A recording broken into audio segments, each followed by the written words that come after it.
말씀 같이 찾아서 읽겠습니다. 잠언 1장 1절에서부터 31장 31절 말씀까지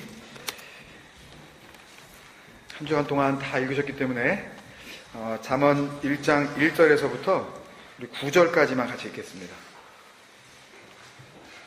잠언 1장 1절에서부터 9절까지 찾으셔서 제가 1절 읽고 여러분들 2절 읽고 9절 우리 같이 읽겠습니다. 제가 읽습니다. 다윗의 아들 이스라엘 왕 솔로몬의 잠언이라. 이는 지혜와 훈계를 알게 하며 명철의 말씀을 깨닫게 하며 지혜롭게 공의롭게 정의롭게 정직하게 행할 일에 대하여 훈계를 받게 하며 어리석은 자를 슬기롭게 하며 젊은 자에게 지식과 근신함을 주기 위한 것이니 지혜 있는 자는 듣고 학식이 더할 것이요 명철한 자는 지략을 얻을 것이라. 잠언과 비유와 지혜 있는 자의 말과 그 오묘한 말을 깨달으리라. 여호와를 경외하는 것이 지식의 근본이거늘 미련한 자는 지혜와 훈계를 멸시하느니라. 내 아들아 내 아비의 훈계를 들으며 내 어미의 법을 떠나지 말라. 같이요. 이는 내 머리에 아름다운 관이요 내 목에 금사슬이니라. 아멘. 주의 말씀은 내 인생의 빛입니다. 우리 같이 마음 다해서 고백하겠습니다. 시작. 주의 말씀은 내 인생의 빛입니다. 주의 말씀은 내 삶을 변화시킵니다. 주께서 말씀하신 대로 나는 하나님의 사랑받는 자녀입니다. 나는 축복의 통로입니다. 오늘도 주의 말씀에 마음의 문을 엽니다. 나에게 말씀하여 주옵소서. 듣고 깨닫고 말씀대로 살겠습니다. 아멘. 우리 같이 인사 나누시겠습니다. 박수 치다가 박수 안 쳐가지고 어색하실지 모르겠지만 우리 인사로 나눕시다. 같이. 말씀 안에 삽시다. 같이 인사 나누시죠. 말씀 안에 삽시다. 할렐루야. 갑자기 또 뭐 겨울처럼 막 이렇게 썰렁해져가지고 또 마음도 쓸쓸해질 수 있는데요.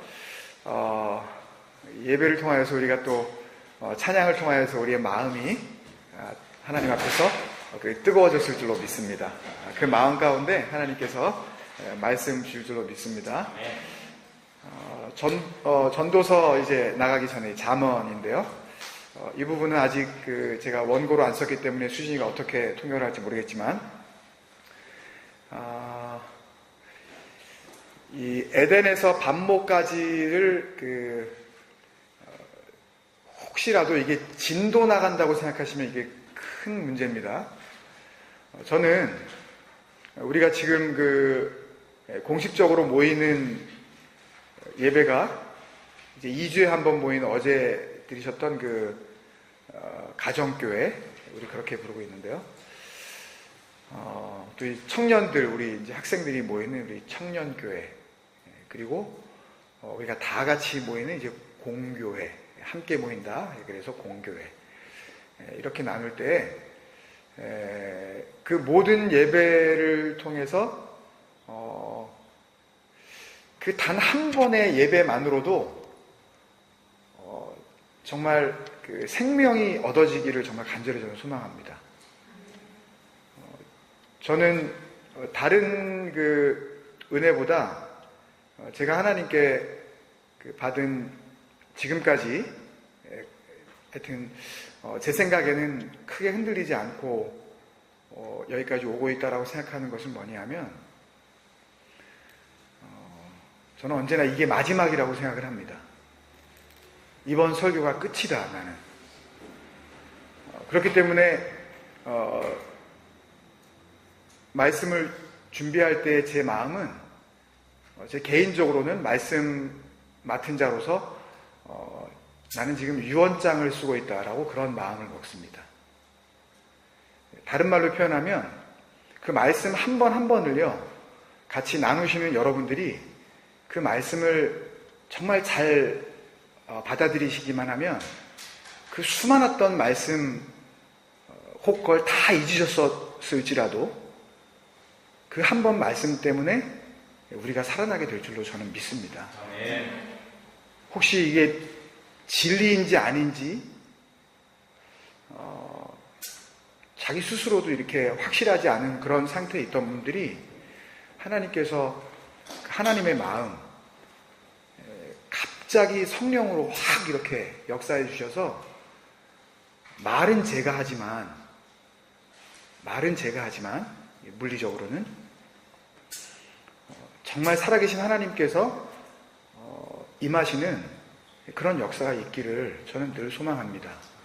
제가 표현력이 너무 짧고 부족하기 때문에 늘 그런 마음이 있습니다. 그런 마음에서 오는 그 또 다른 영적 유익은 뭐냐 하면요. 별로 이렇게 눈에 보이는 현상에 대해서 연연하지 않게 됩니다. 어떤 분은 물으실지도 몰라요. 정말 그런 거 신경 안 쓰시냐고, 목사님. 근데 진짜 그래요. 그러니까 뭐 예를 들면 뭐 누가 왔냐 안 왔냐 물론 안타깝죠. 누가 또 뭐 올 거냐 안 올 거냐 뭐 이런 거에 대해서 신경 안 쓰시냐고 이렇게 혹 신경 안 쓰이실까? 목사님 이렇게 생각할지 모르지만 저는 신경 안 쓰입니다. 제가 그걸 신경 쓰면 저는 종이 아닙니다. 제가 주인이죠.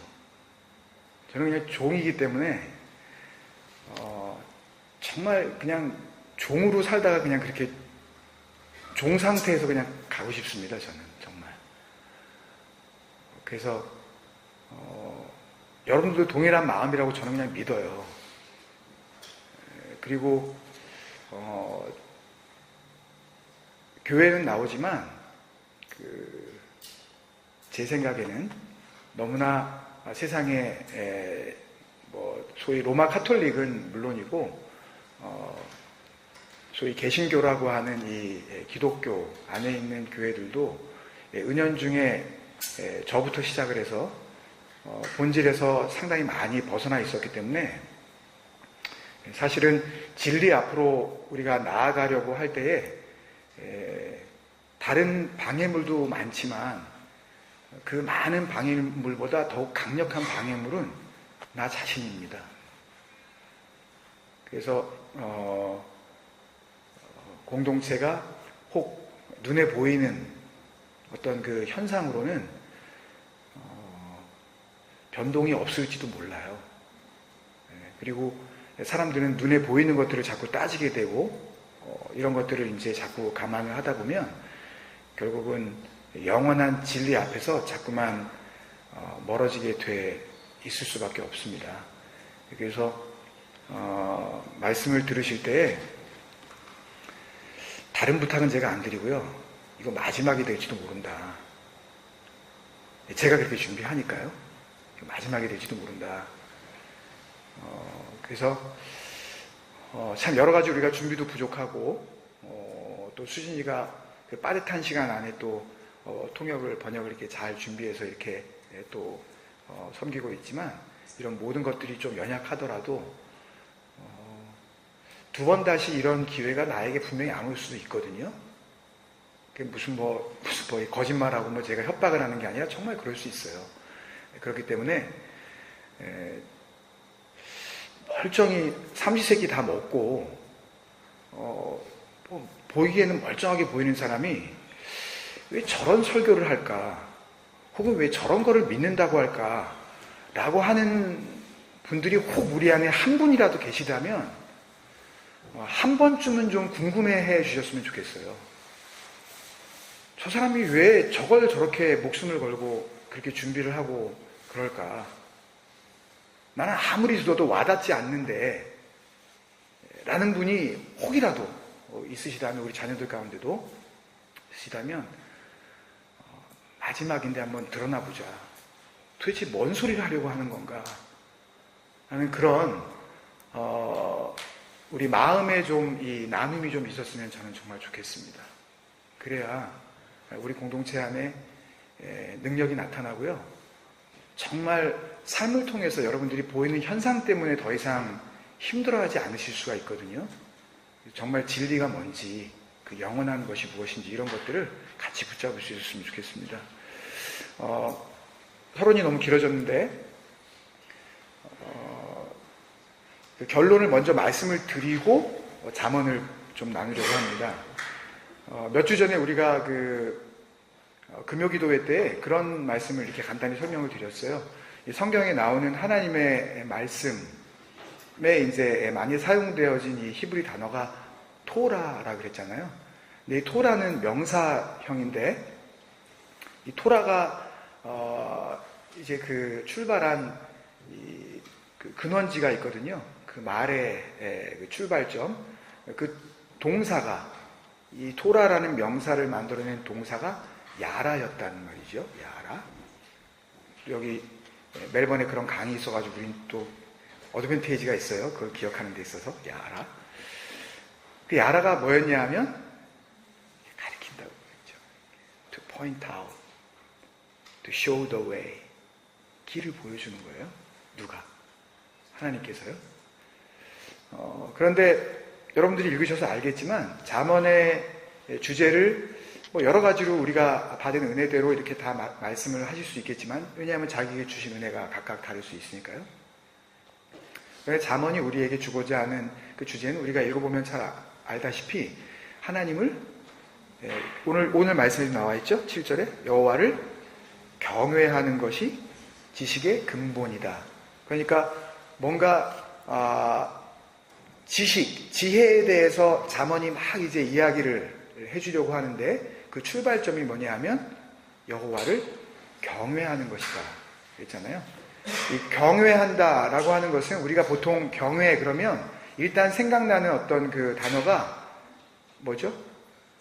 좀 무서워하는 거, 두려워하는 거, 어우 하나님 뭐 이러는 거. 이건 지금 통역 없어도 다 알아들으시죠? 예? Do you understand? 네, 알아들으시죠? 이제 좀 뭐 기기가 좀 문제가 있는 것 같은데. 근데 이 원어적인 의미는요, 원래 단어 경외하다가 야레이거든요. 야레이. 굉장히 비슷하죠? 하나님의 말씀이라는 그 원래 근원이 되었던 야라하고 좀 비슷하잖아요. 야레인데요. 야레이는 물론 이렇게 막 fear, 뭐 frightening, afraid, 뭐 이런 그 무서워하는 게 맞아요, 그 단어가. 근데 그 원래 뜻은요, look at something이에요.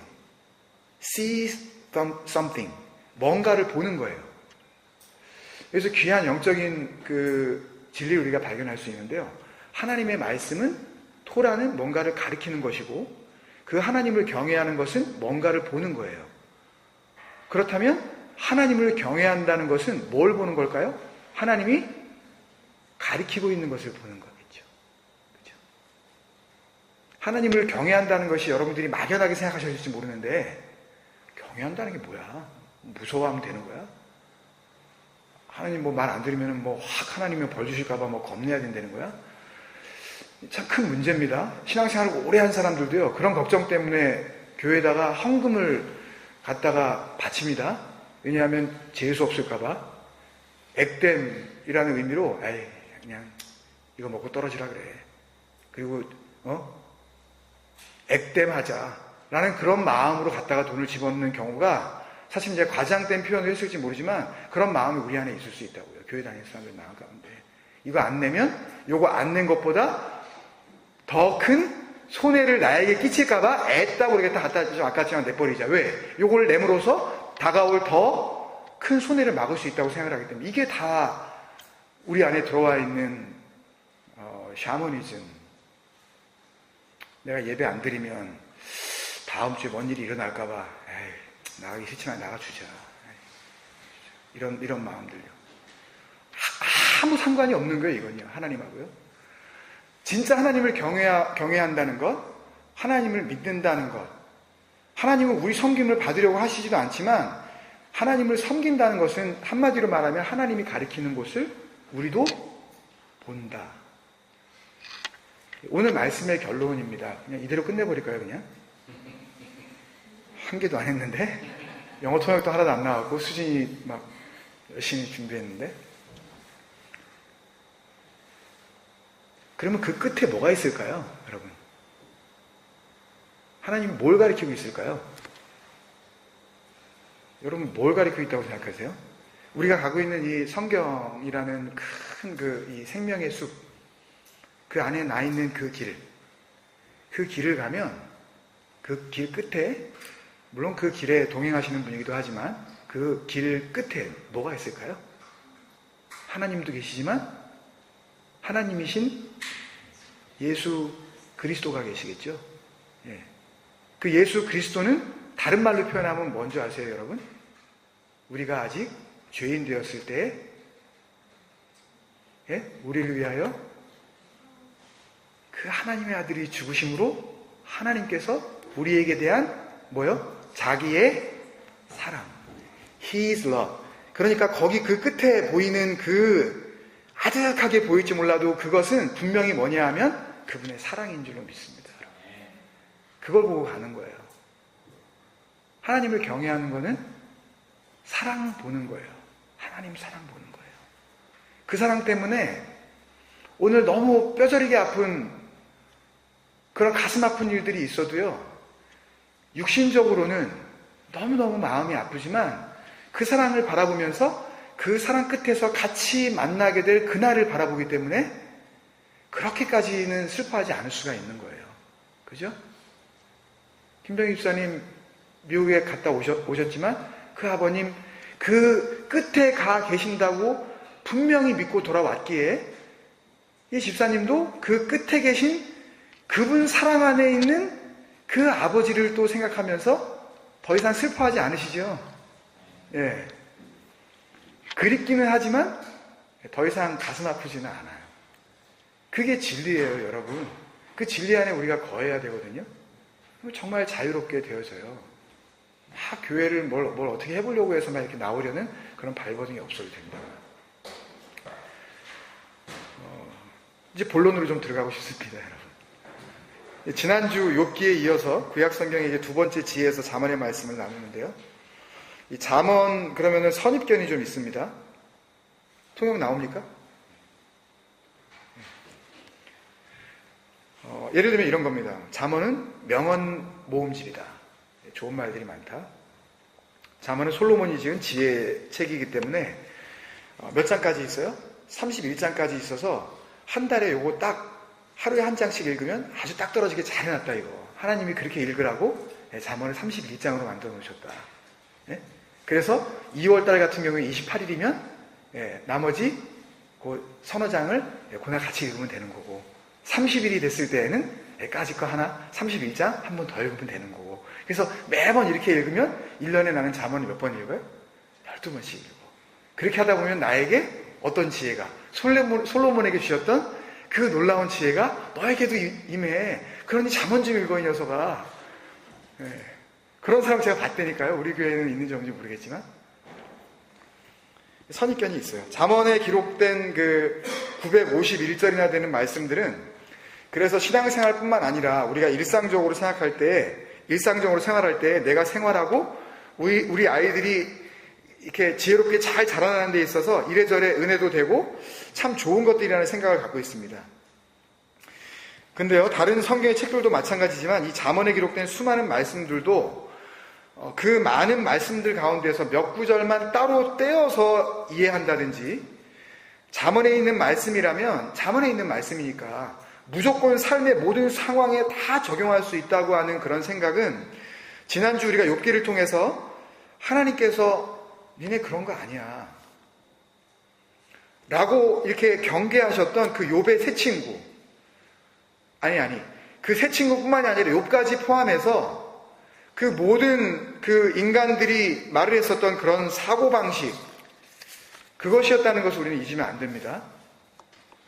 다시 말씀드리면 잠언 그 자체에 어떤 스토리라인이 흐르고 있는 것은 아니지만 잠언이 들어있는 이 하나님의 말씀이라는 성경 전체의 콘텍스트 안에서 그 한 구절 한 구절을 이해하지 않으시면 잠언의 수많은 좋은 구절들은 진리임에도 불구하고 비진리로 본질임에도 불구하고 비본질로 우리에게 얼마든지 작용될 수가 있다는 말씀입니다. 여러분.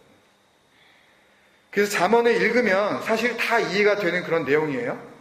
근데 개별적 구절을 따로 떼어서 그 한 구절, 한 구절만 그냥 붙잡아 버리면 하나님의 의도와는 완전히 상반되어지는 반대 방향으로 가버리는 그런 위험천만한 결과를 초래할 수도 있는 겁니다. 그 대표적인 예가 있습니다. 아주 그 가슴 아픈 신뢰가 작년 이맘때 기억하시겠지만 우리나라 전라남도 보성에서 일어났었습니다.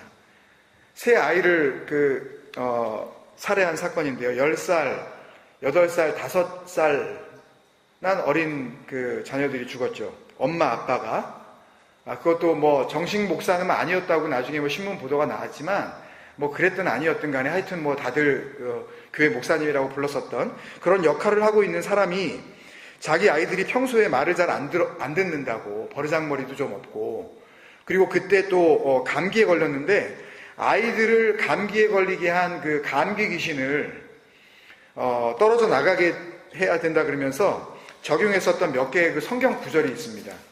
근데 그 중에 이 아이들을 죽음으로 몰고 간 가장 문제가 된 성경 구절이 우리가 한 주간 동안 묵상했었던 잠언 안에 있는 성경 구절이었죠.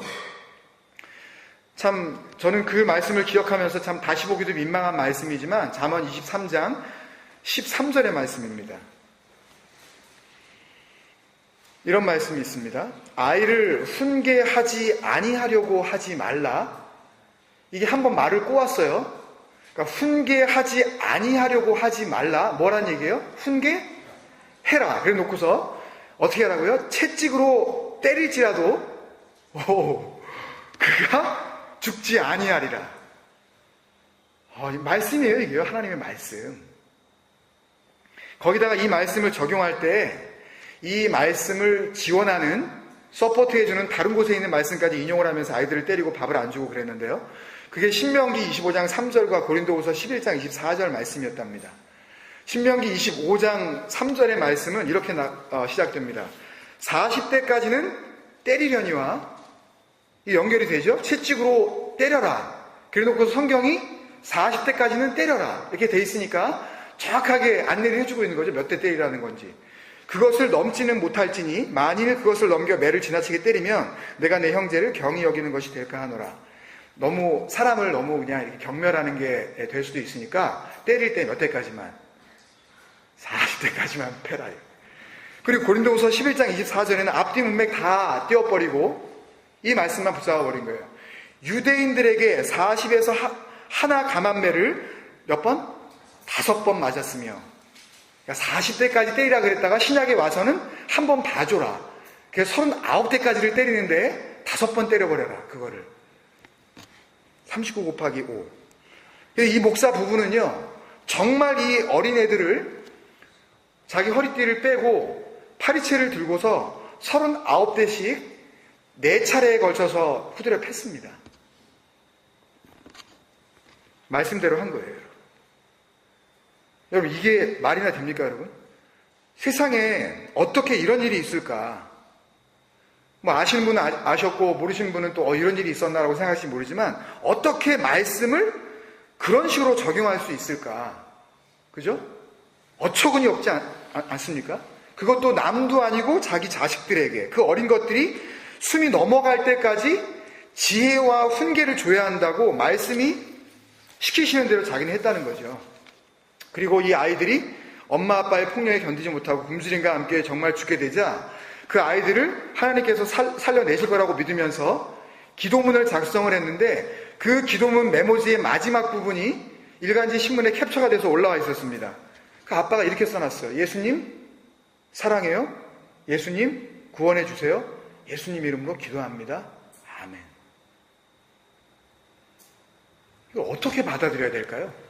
예수님 사랑한대요.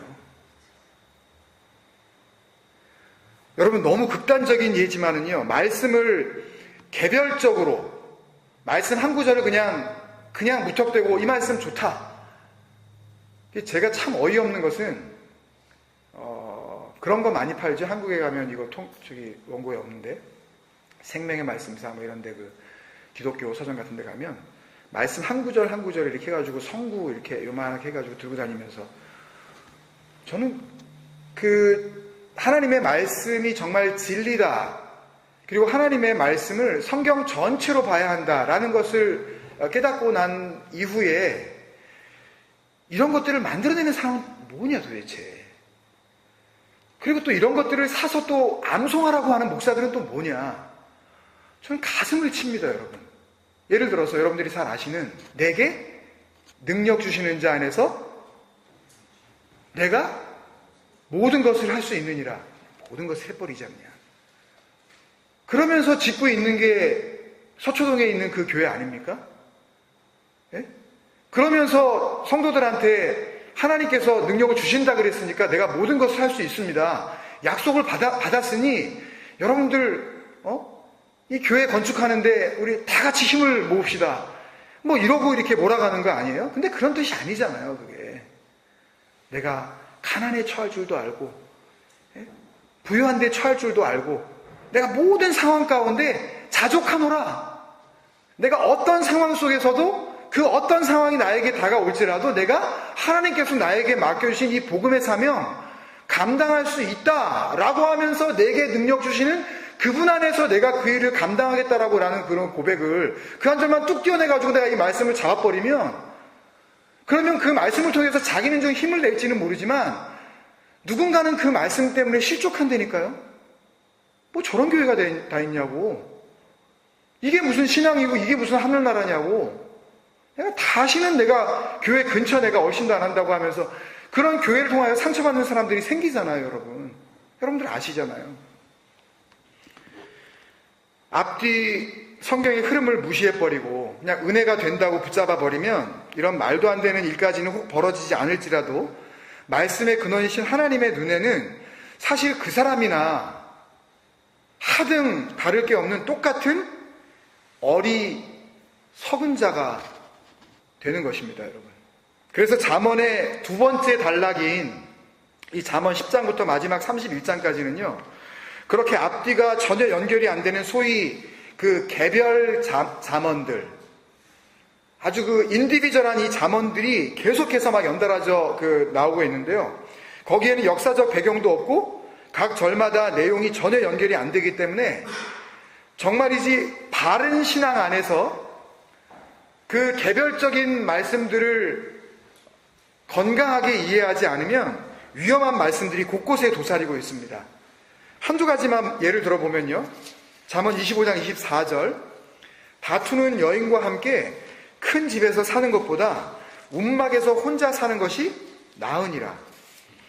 우리말 성경은 여인이라고 번역을 했지만 이 원문에 쓰인 단어는 구약 성경에서 주로 아내, 부인, 이 와이프를 말할 때 사용하는 이샤로 되어 있습니다. 그러면 이 말씀을 그대로 정말 적용하기 시작하면 몇 가정이나 이게 남아날까요?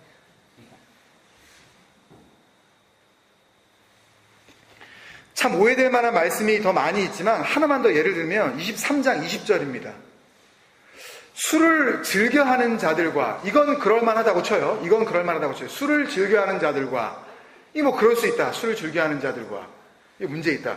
그 다음에 고기를 탐하는 자들과도 더불어 사귀지 말라.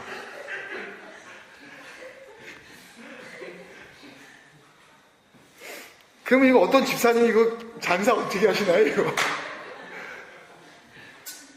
이 말씀 붙잡으면 어떻게 해야 돼요, 이거? 이 말씀 나한테 참 은혜가 된다.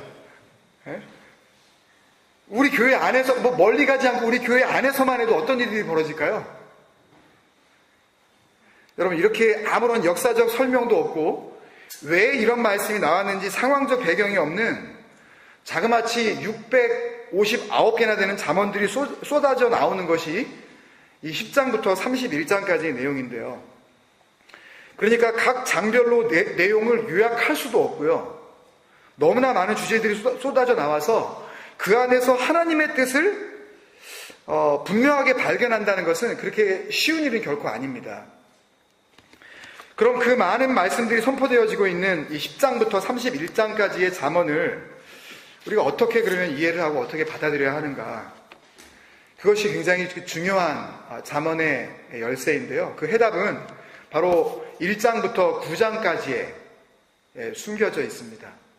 전체 잠언의 저자는 솔로몬 혼자 한 것이 아니라 아굴이라든지 알 수 없는 왕 르무엘의 어머니라든지 여러 사람이 나오지만 1장부터 9장까지는 주로 지혜의 왕이라고 우리가 알고 있는 솔로몬이 자신의 아들들에게 가르치는 내용입니다.